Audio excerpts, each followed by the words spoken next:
Selamat datang di channel Cik Gentar, jangan lupa subscribe dan nyalakan tombol loncengnya, agar tidak ketinggalan cerita novel terbaru lainnya. Terima kasih. Bab 96. Bab sebelumnya halaman bab selanjutnya catatan membaca. 1 jam kemudian, Ye Qiu akhirnya keluar dari kamar mandi sambil menggendong Lin Jingjing. Kamu bajingan, kamu bisa melempar begitu banyak. Itu membuatku lelah dan hampir kelelahan. Rambut Lin Jingjing berantakan, dan kulitnya yang putih penuh dengan rona merah. Setelah berolahraga, dia terlihat lebih menawan. Ye Qiu berkata, "Kakak Lin, aku tidak bisa disalahkan untuk ini. Alasan utamanya adalah kamu terus memintanya. Punggungku sakit dan kakiku lemah sekarang. Kat, aku malu mengatakan bahwa kamu seperti Teddy kecil tadi, terlalu galak. Lalu apakah kamu menyukainya?" "Saya sangat menyukainya. Tampaknya berada di awan beberapa kali sekarang. Itu luar biasa dan sangat nyaman." Lin Jingjing tidak malu sama sekali. "Selama kamu menyukainya." Ye Qiu sedikit senang. Itu adalah hal yang sangat memuaskan untuk membuat wanitanya merasa puas. "Sayang sekali, teknikmu terlalu tidak dewasa, lain kali aku akan mengajarimu beberapa trik." "Kamu masih melakukan ini?" Lin Jingjing menatap Ye Qiu putih, dan berkata, "Hanya saja aku menonton banyak film. Ini hanya sedikit makanan ringan. Lain kali, mari kita tonton bersama di bawah selimut. Bisakah kita berlatih sambil menontonnya?" "Bagus. Hal baik seperti itu akan ditolak oleh orang bodoh. Aku sedikit lelah dan ingin tidur. Apakah kamu ingin tidur denganku?" Lin Jingjing mengedipkan matanya yang besar, dan bulu matanya yang panjang bergetar. "Aku tidak tidur." Ye Qiu tidak ingin tidur, tapi takut. Lin Jingqian adalah peri. Tidak hanya dia cantik dan memiliki sosok yang sempurna, tetapi dia juga memiliki keterampilan yang baik di bidang itu. Jika dia tidur di tempat tidur bersamanya, dia mungkin tidak bisa membantu tetapi melemparkan lagi. Bahkan jika Ye Qiu berpikir sendiri, tubuhnya tidak bisa menahannya. Anak laki-laki harus melindungi ginjal mereka di usia muda. "Benar-benar tidak ingin tidur denganku." Lin Jingjing mengangkat alisnya, menatap Ye Qiu dengan sedikit marah, dan berkata, "Apakah kamu tidak menyukaiku sama sekali, dan kamu masih memikirkan Bai Bing?" Ye Qiu buru-buru berkata, "Bagaimana mungkin, aku hanya menyukaimu." Lin Jingqian tidak percaya sama sekali, dan bertanya, "Beranikah kamu mengatakan kamu tidak merindukan Bai Bing? Direktur Bai adalah bos saya. Saya sangat menghormatinya. Adapun ide lain, saya tidak pernah memikirkannya," kata Ye Qiu. "Kamu tidak berbohong padaku, apa yang kamu katakan itu benar. Aku jelas tidak berbohong padamu. Ini hampir sama." "Bom!" Lin Jingqian mencium pipi Ye Qiu, dan kemudian berkata dengan lembut, "Suamiku, aku memberimu semua milikku, jadi bisakah kamu menyetujui permintaan kecil? Jangan katakan 1 permintaan pun, bahkan jika itu 100 permintaan, selama aku bisa melakukannya, aku akan berjanji padamu." Ye Qiu bertanya, "Permintaan apa?" "Temukan kesempatan untuk menidurkan Bai Bing." "Apa?" Ye Qiu mengira dia salah dengar. "Aku berkata, biarkan kamu menemukan kesempatan untuk menidurkan Bai Bing."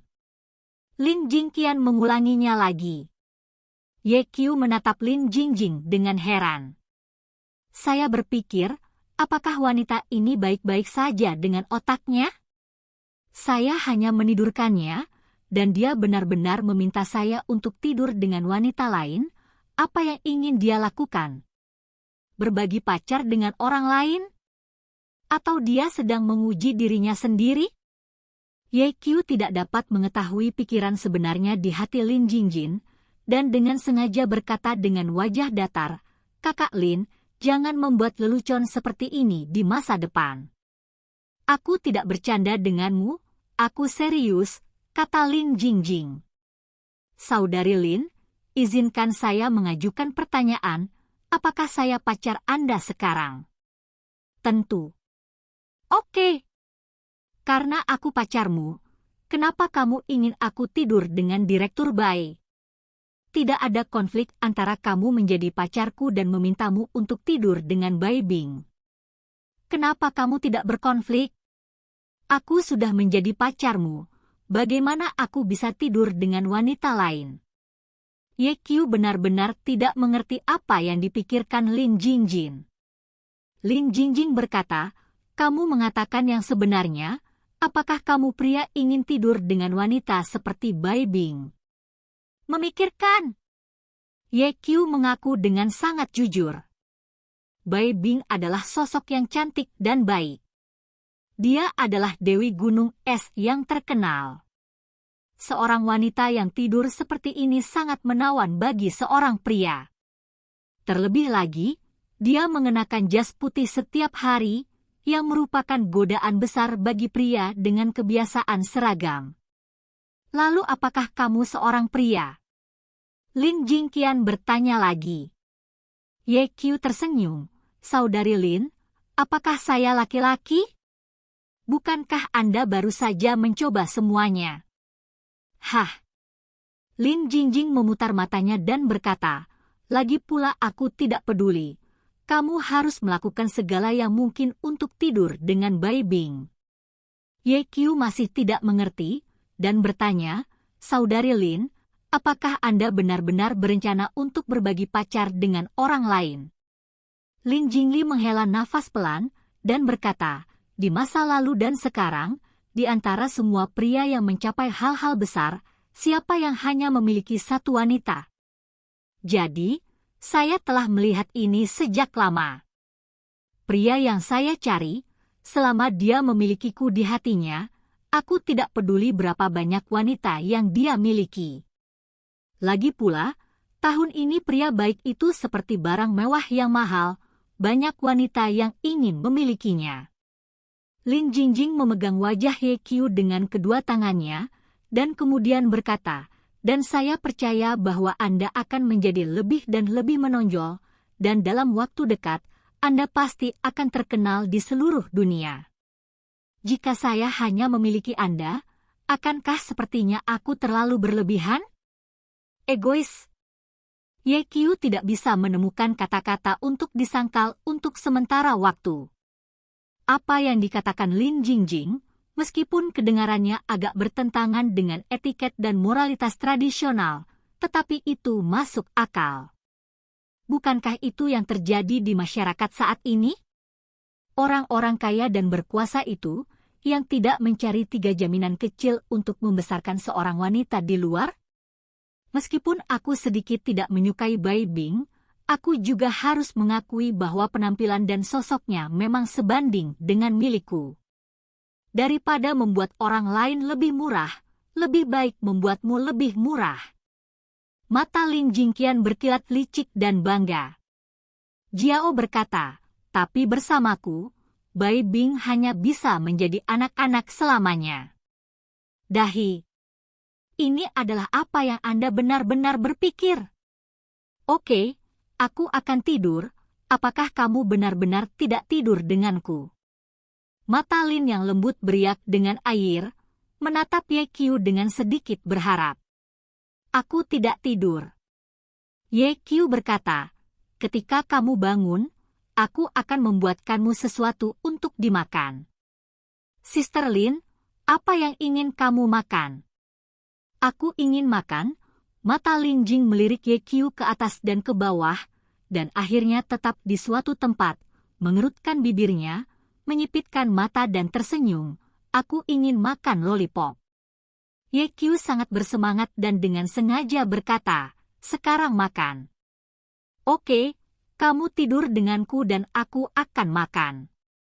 Lin Jingqian dengan sengaja mengambil pose berani, memasukkan jari ke mulutnya, dan menjilatnya dengan ringan. Ye-Kyu langsung bereaksi. "Kakak Lin, ayo makan lagi lain kali. Aku akan pergi ke kamar sebelah untuk beristirahat sebentar." Ye-Kyu berlari keluar kamar seolah ingin melarikan diri. "Paman, jangan pergi, bersenang-senanglah bersama." Lin Jingqian tertawa keras dari belakang. Ketika dia datang ke kamar sebelah, Ye-Kyu buru-buru mandi air dingin untuk menenangkan dirinya, lalu duduk di sofa dan bergumam. "Sister Lin benar-benar peri. Tindakan apapun bisa membuatku bereaksi. Aku tidak tahu apakah aku kuat, atau dia secara alami menawan." Kemudian Ye-Kyu duduk bersila. Mulai berlatih. Bab 97. Selama periode waktu ini, Ye-Kyu telah belajar banyak jimat Maoshan, tetapi dia tidak membuat kemajuan apapun hanya dengan membuka matanya. Sekarang kehidupan Raja Naga sedang sekarat, dia sangat ingin mempelajari ilmu ini di dalam hatinya. Dalam beberapa hari terakhir, dia telah berlatih. Duduk bersila di sofa, memejamkan mata, bersiap untuk bergerak, tiba-tiba terasa pegal di pinggang dan kaki yang lembut. Efektivitas tempur Sister Lin benar-benar menakutkan. Ye-Kyu dengan cepat mengerahkan kepentingan internalnya. 10 menit kemudian, dia membuka matanya, hanya merasa segar dan penuh kekuatan. Jika kamu melakukannya lagi dalam keadaan saat ini, maka Sister Lin mungkin akan meminta maaf. Ye-Kyu tersenyum bahagia, menyingkirkan pikirannya yang mengganggu, dengan tenang, dan mengabdikan dirinya untuk berkultivasi. Setelah beberapa saat, tubuhnya mulai secara bertahap meninggalkan sofa, melayang di udara 3 kaki di atas tanah. Perlahan-lahan, lapisan cahaya keemasan juga muncul di permukaan tubuh Ye-Kyu, yang membuat seluruh dirinya seperti dewa. Kemudian, menurut metode kultivasi membuka langit, Ye-Kyu memadatkan nafas di tubuhnya ke arah tengah dahinya. Namun, tidak peduli apa yang dia lakukan, napas akan selalu berjalan melalui meridian, hanya saja tidak mematuhi perintah. Mengapa ini terjadi? Apakah tingkat kultivasi saya terlalu rendah untuk dapat berkultivasi dan membuka mata langit? Ye-Kyu bingung. Tidak, aku harus membuka mata surgawiku. Hanya dengan cara ini aku bisa menyelamatkan nyawa Raja Naga. Ketika sekte Dewa Penyihir cabang Jiangzhou dihancurkan beberapa hari yang lalu, Dong Chen menyebabkan racun di tubuh Raja Naga. Meskipun Ye-Kyu merawat Raja Naga pada waktu itu dan untuk sementara menekan racunnya, Raja Naga hanya punya waktu 7 hari untuk hidup. 4 hari telah berlalu sekarang, artinya, jika tidak ada yang bisa menyelamatkan Raja Naga setelah 3 hari, maka Raja Naga pasti akan mati. Ye-Kyu mencoba yang terbaik untuk menyelamatkan Raja Naga, bukan hanya karena Raja Naga membantunya beberapa kali dan baik padanya, tetapi juga karena dia adalah seorang dokter. Seorang dokter harus pergi keluar untuk merawat pasien setiap saat, tidak peduli kesulitan apa yang mereka hadapi. Ye-Kyu terus berlatih. Setelah hampir 2 jam, napas di tubuh tidak menunjukkan tanda-tanda menyatu ke arah tengah alis. Di mana masalahnya? Apakah metode kultivasinya salah? Atau alasan lain? Banyak pertanyaan muncul di hati Ye-Kyu. Tepat ketika dia akan berhenti berlatih, tiba-tiba, napas di tubuhnya berkumpul dengan panik menuju bagian tengah alisnya. Seolah-olah ada sesuatu yang mengejar napas ini, sangat aneh. Ini? Bagaimana situasinya? Ye-Kyu tertegun sejenak, dan kemudian dia sangat gembira, dan dia dengan cepat memusatkan perhatiannya, dan kemudian terus berlatih sesuai dengan metode membuka mata langit. Setelah semua napas di tubuhnya berkumpul di tengah alisnya, YQ merasa bahwa bagian tengah alisnya menjadi lebih panas dan lebih panas, pada akhirnya, bahkan menjadi panas, seolah-olah ada sesuatu yang ingin menembus kulit dan keluar. Situasi ini berlanjut selama 20 menit. 20 menit kemudian, napas kental di tengah alis terbagi menjadi 2 napas dalam sekejap, melewati meridian, masing-masing ke mata kiri dan kanan YQ. Tiba-tiba, bola mata terasa panas. Situasi ini berlanjut selama hampir 5 menit, dan kemudian semuanya kembali tenang. YQ membuka matanya dan menyentuh dahinya, merasa dingin di hatinya. Karena menurut catatan, ada mata yang tersembunyi 2 inci di atas aula pria, mata ini disebut mata langit. Jika kultivasi berhasil, begitu mata langit terbuka, selain dapat melihat melalui, Anda juga dapat melihat beberapa hal biasa yang tidak terlihat, seperti hantu, roh jahat, dan setan. Bahkan ketika Anda berlatih secara ekstrim, Anda dapat memprediksi nasib baik dan buruk sebelumnya, dan melihat keberuntungan pribadi Anda dan tren umum dunia. Tapi sekarang, YQ menemukan bahwa dahinya tidak berubah sama sekali. Begitu banyak waktu yang terbuang sia-sia. Dia sedikit tertekan. Melihat waktu, sudah jam 9 malam. YQ dengan cepat memakai sepatunya, bersiap untuk mencuci wajahnya, dan kemudian pergi membuat makanan untuk Lin Jingjin. Dia datang ke kamar mandi, dan ketika dia berdiri di depan cermin, dia terkejut. YQ melihat dirinya di cermin dengan bibir merah dan gigi putih.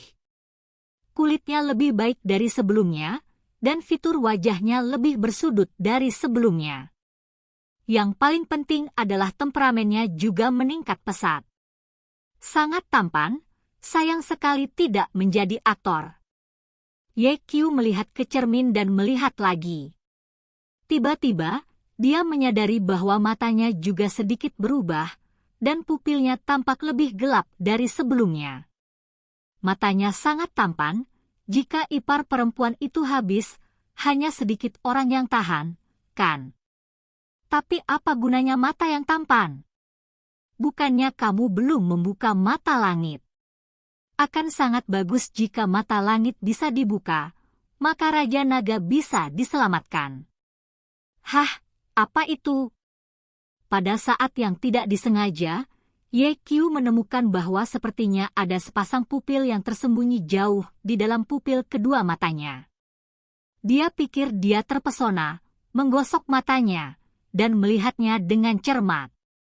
Pada akhirnya, dia menemukan bahwa dia tidak salah membacanya, dan benar-benar ada sepasang murid jauh di dalam 2 murid. Hanya saja sepasang pupilnya sangat kecil, dan jika Anda tidak mengamatinya dengan cermat, Anda tidak dapat menemukannya sama sekali. Sontong! Hati YQ terkejut. Saat kuliah, dia terutama suka berendam di perpustakaan untuk membaca buku, pernah melihat catatan murid ganda dari sebuah artikel. Pada saat itu, deskripsi murid ganda dalam artikel hanya memiliki 1 kalimat, murid ganda adalah orang suci yang lahir. YQ kemudian memeriksa informasinya, dan ada 4 orang dalam sejarah yang merupakan murid ganda.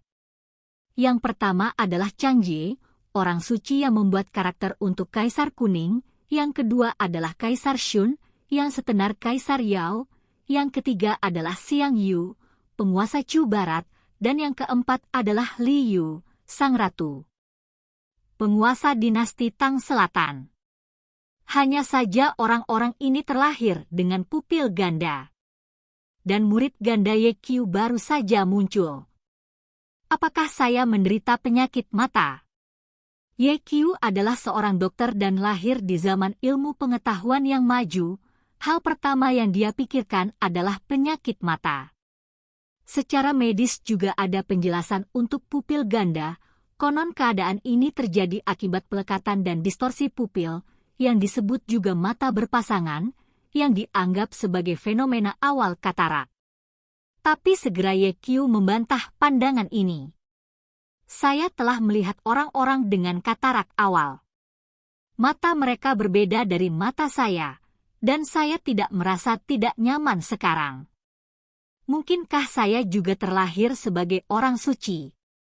Tentu saja, kalimat terakhir adalah lelucon Yekyu. Dia hanya orang biasa, bukan orang suci.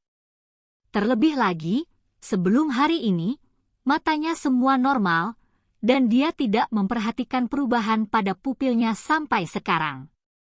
Yekyu masih tidak tahu mengapa ini terjadi. Tiba-tiba, seperti kilatan petir melintas di benaknya. Yekyu berkata dengan kaget, mungkinkah karena kultivasi yang membuka mata langit? Saat ini, dia diam-diam melafalkan mantra yang membuka mata langit di dalam hatinya. Setelah sekitar 3 detik, Yekyu merasa bahwa semua yang dilihatnya telah berubah. Garis pandang menembus cermin, melihat dinding di belakang cermin, lalu menembus dinding, dan melihat situasi di kamar mandi sebelah. Sial, San Mengji sedang mandi. Bab 98. Yekyu juga mengerti prinsip tidak melakukan kejahatan, tetapi dia adalah seorang pria. Bukankah sangat disayangkan jika dia melewatkan adegan seperti itu? Selain itu adalah bajingan untuk tidak mengambil keuntungan dari itu. Dia membuka matanya dan melihatnya.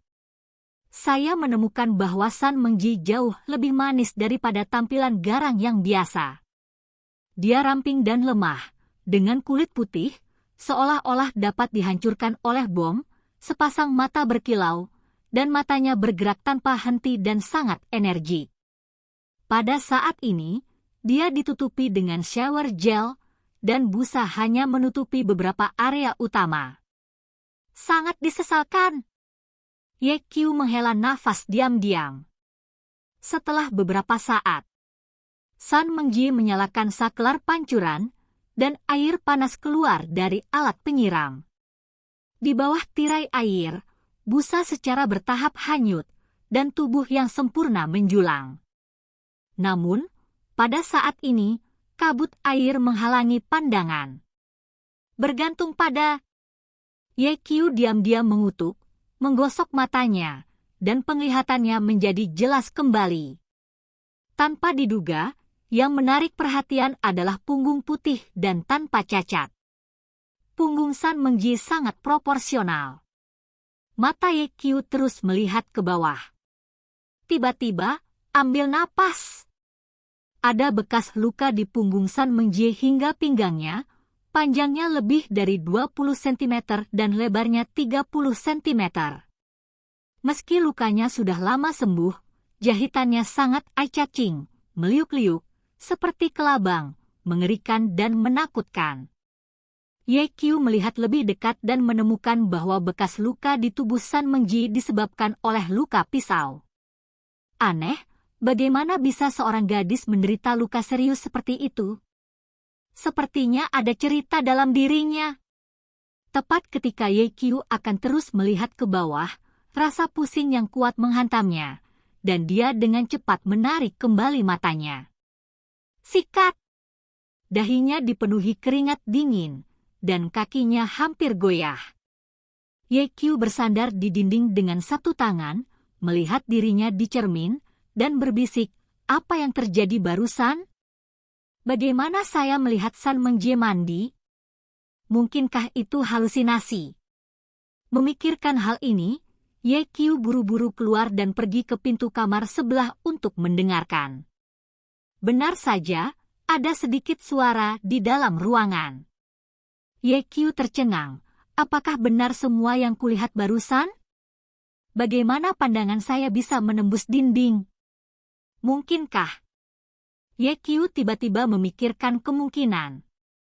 Dengan paksa menekan kegembiraan di hatinya, dia diam-diam melafalkan mantra untuk membuka mata surgawi. Segera, penglihatannya menembus pintu dan melihat San Mengji keluar dari kamar mandi terbungkus handuk mandi. Tapi itu hanya berlangsung sebentar, dan rasa pusing yang kuat memenuhi pikiranku. Yekyu dengan cepat menarik kembali matanya, gembira. Ini sukses. Membuka Tianyan akhirnya berhasil. Kemudian dia mencoba beberapa kali lagi. Pada akhirnya, ditemukan bahwa meskipun Sky Eye berhasil dibuka, ada beberapa kekurangan, misalnya, 1 kali penggunaan tidak boleh lebih dari 30 detik, jika tidak akan menyebabkan pusing dan kelemahan. Kedua, ruang lingkup perspektif juga sangat terbatas. Anda hanya dapat melihat hal-hal dalam jarak 20 meter paling banyak. Adapun roh jahat, hantu, dan keberuntungan, YQ tidak bisa melihat mereka untuk saat ini. Dia menduga itu mungkin terkait dengan basis kultivasi. Tidak peduli apa, Tianyan akhirnya berhasil berlatih, dan Raja Naga diselamatkan. YQ sangat senang dengan senyum di wajahnya. Pada saat ini, pintu kamar terbuka dan San Mengji berjalan keluar dengan piyama merah muda. Melihat YQ berdiri di luar pintu dengan senyum di wajahnya, San Mengji bertanya dengan suara berat, "Apa yang kamu lakukan di sini?" YQ tersenyum dan berkata, "Aku sedang melihat pemandangan." "Pemandangan apa yang kamu lihat di malam hari?"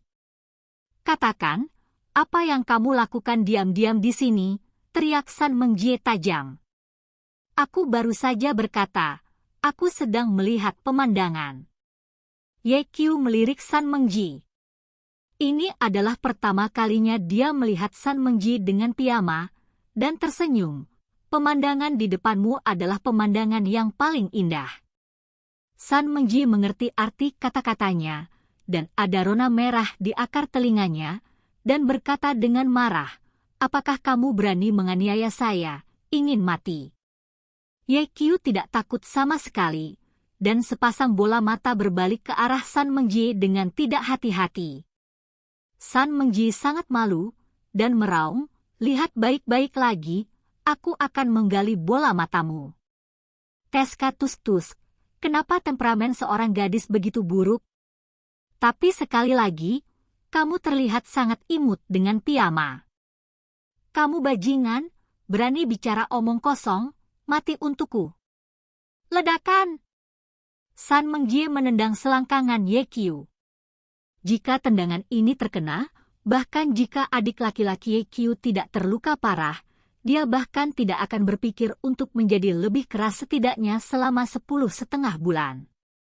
Tapi YQ bukan lagi anak yang tidak tahu seni bela diri saat itu, jadi bagaimana dia bisa dengan mudah direkrut?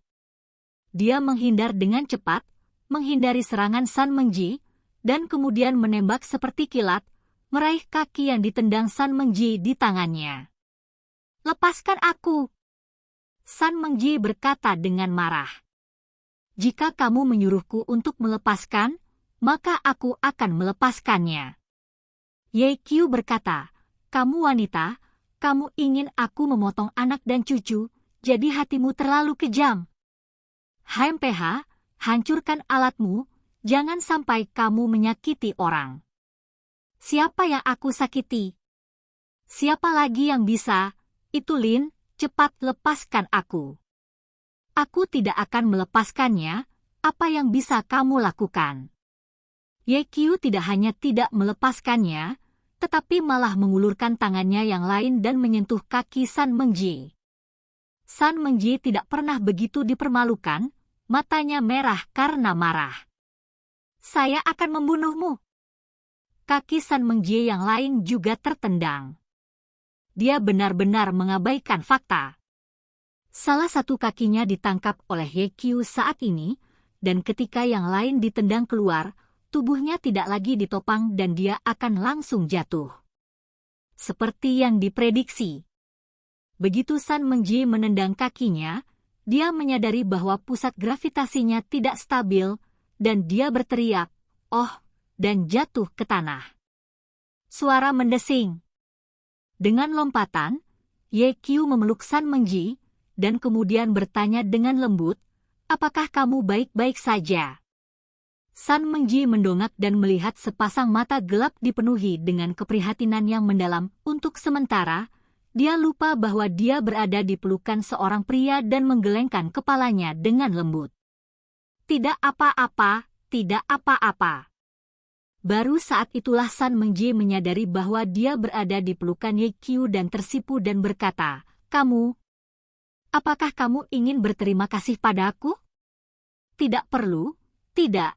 Aku adalah orang yang paling suka membantu orang lain." Saat Ye Qiu berbicara, telapak tangannya bergerak perlahan di pinggang San Mengjie. "Lepaskan aku!"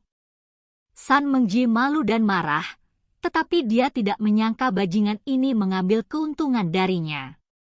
Ye Qiu tiba-tiba merasa senang menggoda San Mengjie, dan dengan sengaja berkata, "Haruskah kita berbicara tentang kehidupan dan cita-cita untuk hari yang begitu indah?" "Embrio warna!" San Mengjie menggunakan 2 jari untuk memutar punggung tangan Ye Qiu dengan keras. "Lepaskan, lepaskan, itu menyakitkanku sampai mati." Ye Qiu berteriak kesakitan, dan dengan cepat melepaskan San Mengjie. "Bandot!" San Mengjie menatap Ye Qiu dengan sengit, berlari kembali ke kamar dengan marah, dan menutup pintu dengan dentang. Ye Qiu melirik punggung tangannya dan menemukan bahwa sepotong kulit telah berubah menjadi ungu dan biru. Harimau ini benar-benar kejam. Kemudian, Ye Qiu pergi untuk melihat Lin Jingjing. Diperkirakan dia telah melempar terlalu keras sebelumnya dan lelah. Sekarang Lin Jingjing sedang tidur sangat nyenyak. Ye Qiu mengangkat kepalanya dan melirik ke langit yang gelap. Pembunuhan tiba-tiba muncul di matanya, dan perlahan berkata, "Sepertinya Sister Lin tidak akan bangun untuk makan di malam hari. Jadi, saya juga harus pergi ke bisnis." Bab 99. Jiangsu, di kamar hotel mewah. Hao Xiaoqiang duduk di sofa. Dia adalah pembunuh profesional. Dia tidak menyebut nama ini awalnya, hanya karena ayah dan kakeknya tidak pernah hidup sampai usia 29 tahun, jadi dia mengubah namanya sendiri ketika dia dewasa. Artinya, Xiaoqiang yang tidak bisa dikalahkan. Dia berharap dia bisa hidup 100 tahun, setidaknya hidup lebih lama dari ayah dan kakeknya. Hari ini adalah hari terakhirnya yang berusia 29 tahun. Setelah jam 0, dia akan resmi berusia 30 tahun. Untuk menyambut ulang tahun ini, Hao Xiaoqiang membeli kue khusus, bersiap untuk merayakannya sendirian. Melirik arloji, ada 1,5 jam penuh sebelum 0. Hao Xiaoqiang duduk di sofa dan menunggu dengan sabar. Waktu berlalu setiap menit dan setiap detik. Tanpa sadar, 1/2 jam lagi berlalu. Perlahan-lahan, ekspresi tertekan muncul di wajah Hao Xiaoqiang, dan dia berbisik, "Saya ingin membuat pemungutan suara ini dan mengakhiri anak saya yang berusia 29 tahun dengan memuaskan. Saya tidak berharap itu gagal." "Sial!" Seperti yang dia katakan, dia mengeluarkan sebuah foto dari saku jaketnya yang menunjukkan seorang wanita yang sangat cantik, indah dan menawan. Jika Ye Qiu ada di sini, dia akan mengenalinya sekilas, dan wanita di foto itu adalah Lin Jingqian. Tentu saja, Ye Qiu juga akan mengenali bahwa Hao Xiaoqiang adalah pengendara takeaway yang membunuh Lin Jingjing pada siang hari. Saya harus mengatakan bahwa wanita ini benar-benar cantik, dan majikannya cukup kejam untuk membiarkan saya membunuhnya, dan saya tidak khawatir bahwa saya tidak akan bisa melakukannya. Hao Xiaoqiang menatap foto Lin Jingjing berulang kali, dan perlahan, lampu hijau muncul di matanya. Sayang sekali wanita cantik seperti itu membunuhnya secara langsung. Akan lebih baik jika kita bisa tidur dengannya sebelum membunuhnya. Hao Xiaoqiang berkata dengan senyum sedih. Tentu saja, dia hanya memikirkannya di dalam hatinya, dan tidak akan melakukan itu. Pembunuh juga harus mematuhi etika profesional. Apalagi jika seorang pembunuh memiliki pemikiran tentang target yang seharusnya tidak ia miliki, itu akan menjadi hal yang sangat berbahaya. Siapa pria di sebelah wanita ini? Pengawal. Hao Xiaoqiang tanpa sadar memikirkan Ye Qiu lagi. Pria itu bereaksi dengan cepat dan membuat saya mencium sedikit bahaya ketika dia menembak. Sepertinya dia harus menjadi master. Mengapa tidak ada informasi tentang pria itu dalam informasi yang diberikan majikan kepada saya?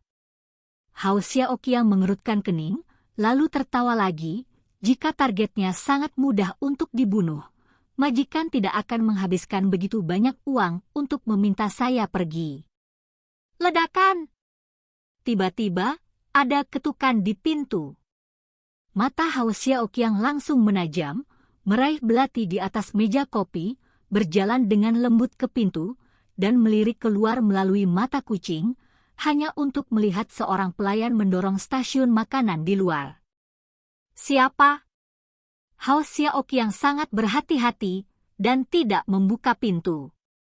Halo Pak, saya seorang pelayan hotel, dan saya akan membawakan Anda makan malam.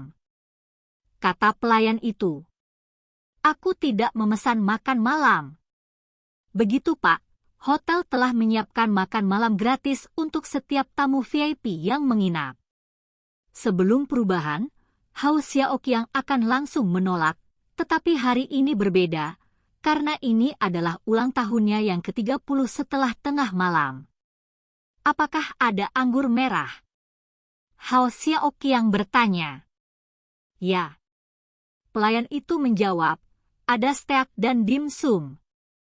Hao Xiaoqiang membuka pintu kamar, melihat pelayan, dan menemukan bahwa itu adalah seorang gadis muda yang tampak manis. Kemudian dia melonggarkan kewaspadaannya dan berkata, masuk. Terima kasih. Pelayan itu tersenyum dan mengangguk, mendorong mobil makan ke dalam ruangan, lalu mengeluarkan steak dan dimsum dan meletakkannya di atas meja. Kemudian, pelayan melihat kue ulang tahun dan bertanya, Tuan, apakah Anda ulang tahun hari ini? Tidak. Hao Xiaoqiang berkata, ini setelah 0. Kalau begitu saya ucapkan selamat ulang tahun sebelumnya. Pak, bolehkah saya membukakan anggur merah untuk Anda? Bagus. Melihat bahwa Hao Xiaoqiang tidak menolak, pelayan itu tersenyum manis dan mengeluarkan sebotol anggur merah Bordeaux dari gerbong makan. Hah, siapa yang ada di luar pintu? Kata pelayan itu tiba-tiba. Hao Xiaoqiang dengan cepat menoleh dan melihat ke pintu, tetapi tidak ada seorang pun di luar pintu dan tidak melihat apa-apa. Ketika dia menyadari ada sesuatu yang salah, dia tiba-tiba menoleh dan melihat botol anggur merah jatuh di kepalanya. Ledakan! Kepala sedang berbunga. Darah dan anggur merah bercampur dan mengalir ke dahi. Hao Xiaoqiang melihat bahwa pelayan yang tersenyum manis padanya barusan menodongkan pistol ke arahnya. Kamu bukan pelayan hotel, siapa kamu? Hao Xiaoqiang bertanya dengan suara yang dalam. Kamu tidak memenuhi syarat untuk mengetahui siapa aku. Hao Xiaoqiang, kamu telah ditangkap. Wanita itu tampak dingin dan mengeluarkan sepasang borgol dari pinggangnya. Ketika dia melihat borgolnya, Hao Xiaoqiang mencibir, begitu, kamu dari istana Hades. Wajah wanita itu sedikit berubah. Pada saat ini, suara seorang pria datang dari belakang. Karena Anda tahu bahwa kami dari istana dunia bawah, saya menyarankan Anda untuk menjadi pintar. Hao Xiaoqiang, mari kita tangkap.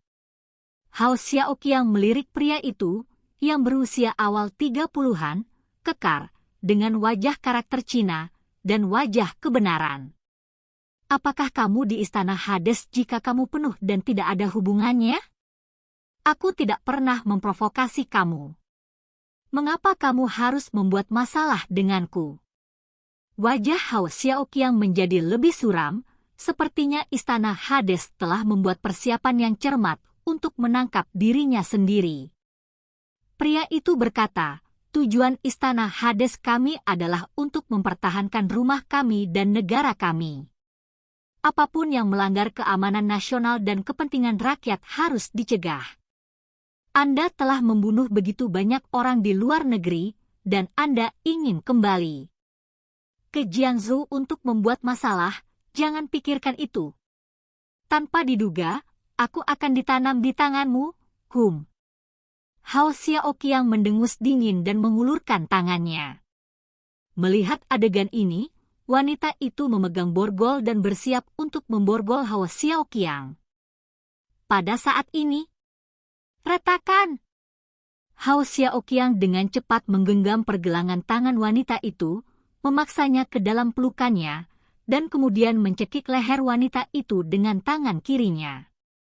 Dalam sekejap, wanita itu tidak bisa bernapas dengan lancar, dan seluruh tubuhnya kehilangan kekuatan. Mengambil kesempatan ini, Hao Xiaoqiang dengan cepat mengambil pistol dari tangan wanita itu dan langsung menarik pelatuknya. Ledakan!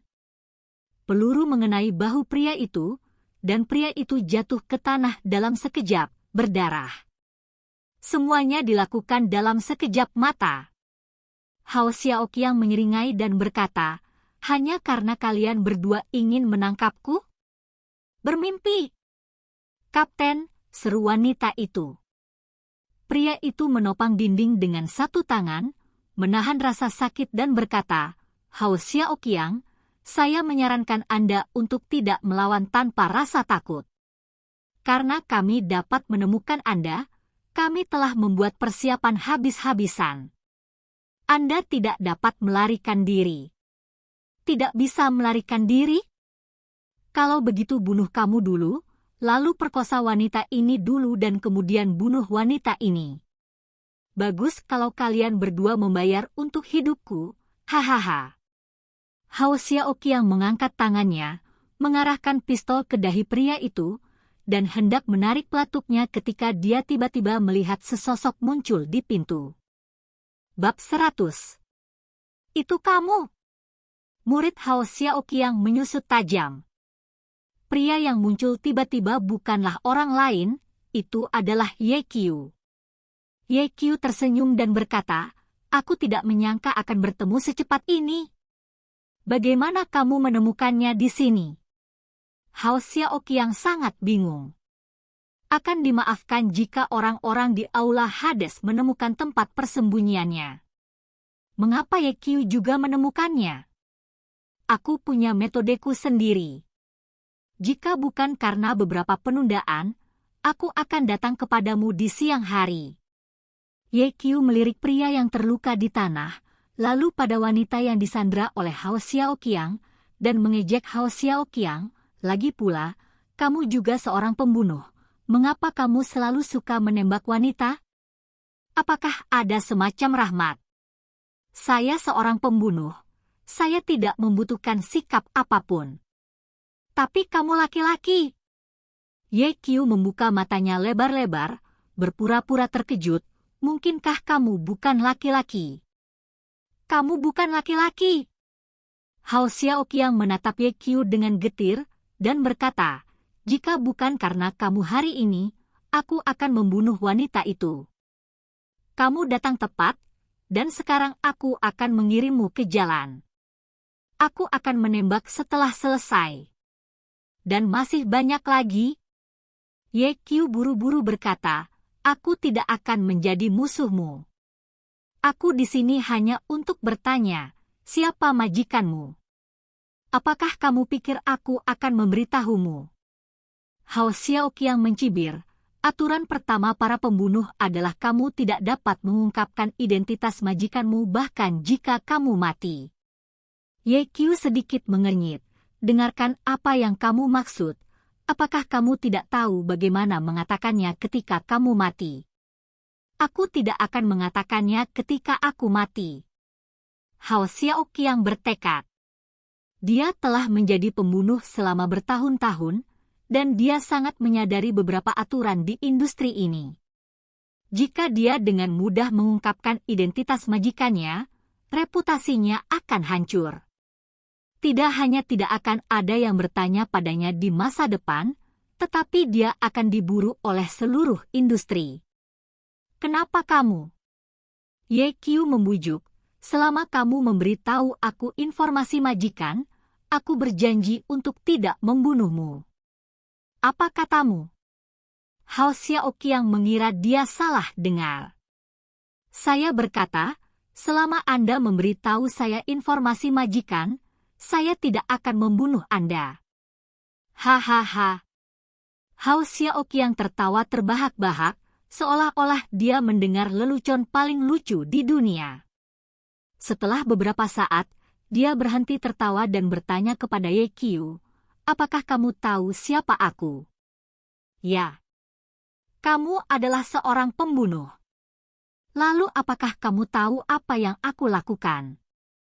Ye Qiu melirik Hao Xiaoqiang dan bertanya-tanya apakah pembunuh ini bodoh dan mengajukan pertanyaan bodoh seperti itu. Bukankah seorang pembunuh hanyalah seorang pembunuh, kata Ye Qiu. Karena kamu tahu bahwa aku seorang pembunuh, kamu berani mengatakan bahwa kamu ingin membunuhku tanpa rasa malu. Hao Xiaoqiang menodongkan pistol ke kepala Ye Qiu dan berkata, sekarang aku hanya perlu menggerakkan jariku dengan ringan, dan hidupmu akan hilang. Benarkah? Ye Qiu melangkah maju. Berhenti!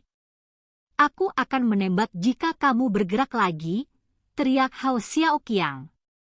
Ini adalah pertama kalinya dia melihat orang seperti itu yang tidak takut mati. Saudaraku, hati-hati, ada peluru di pistol itu. Pria itu jatuh ke tanah mengingatkan. Ye Qiu sepertinya tidak mendengarnya. Saat dia berjalan ke depan, dia berkata kepada Hao Xiaoqiang, jika kamu ingin menembak, lakukanlah. Karena kamu ingin mati dengan sepenuh hati, maka aku akan memenuhimu. Ledakan! Tembakan Hao Xiaoqiang. Pada saat ini, citra tubuh Ye Qiu seperti embusan angin, bergegas menuju Hao Xiaoqiang dengan kecepatan yang sangat cepat. Ledakan! Ledakan! Ledakan! Hao Xiaoqiang terus menarik pelatuknya, dan peluru terbang ke arah Ye Qiu seperti tetesan hujan lebat.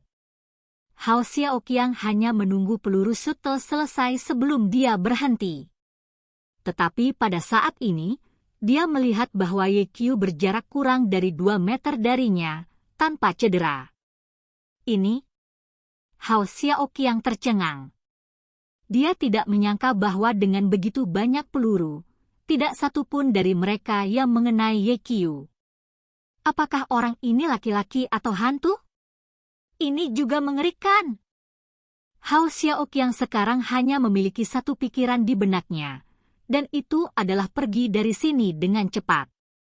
Aturan pembunuh kedua adalah melarikan diri jika Anda tidak bisa mengalahkan mereka. Sebagai pembunuh yang memenuhi syarat, Hao Xiaoqiang dengan hati-hati mengamati bagian dalam dan luar ketika dia memeriksa ruangan ini, dan dia sudah memesan jalan keluar. Sekarang, 3 meter di belakangnya, ada jendela. Melompat keluar dari jendela ini dan Anda dapat melarikan diri. Siapa kamu? Hao Xiaoqiang bertanya pada Ye Qiu, menahan wanita itu dan mendekati jendela. Kamu tidak perlu tahu siapa aku, kamu hanya perlu memberitahu aku identitas majikan. Ye Qiu berkata, aku akan memberimu satu kesempatan terakhir. Pergilah dalam mimpimu, aku tidak akan memberitahumu identitas majikan bahkan jika aku mati. Hao Xiaoqiang terus mundur, semakin dekat ke jendela. Oh, aku ingin memberimu jalan keluar, tetapi kamu hanya ingin bunuh diri, jadi aku tidak bisa menyalahkannya.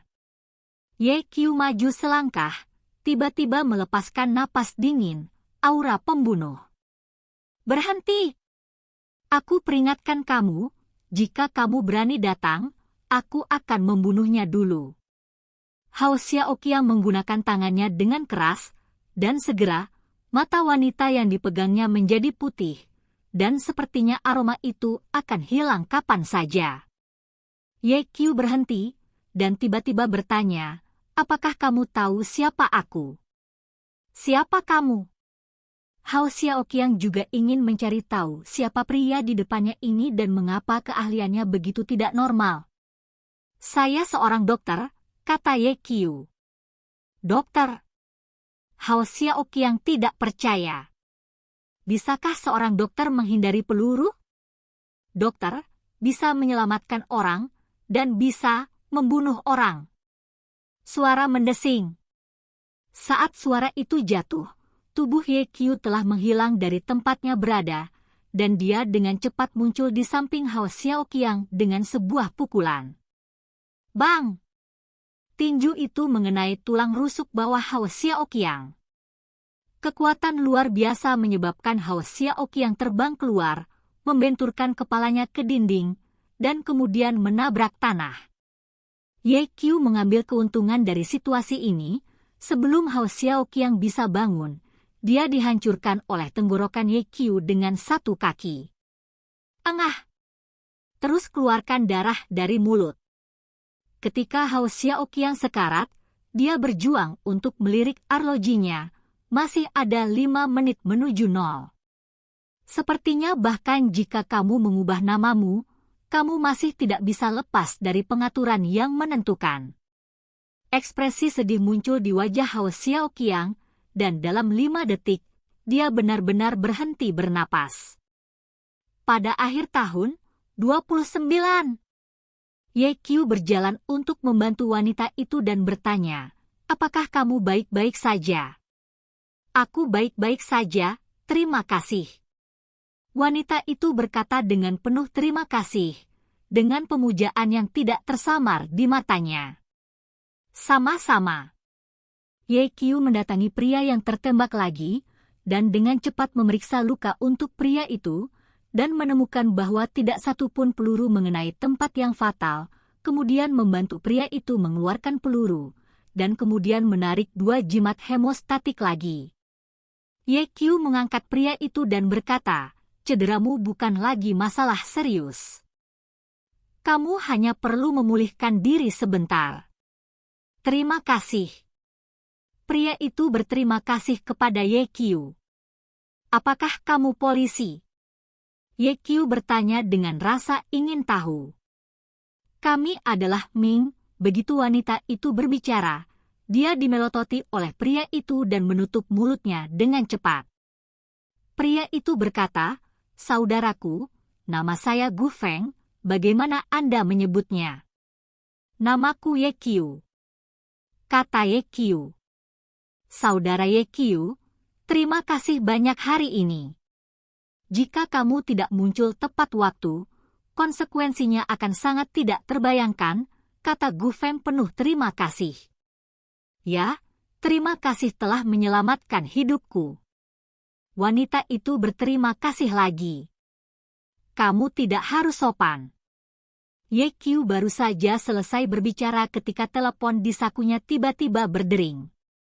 Dia dengan cepat mengeluarkan ponselnya, wajah Ye Qiu berubah drastis ketika dia melihat ID penelepon.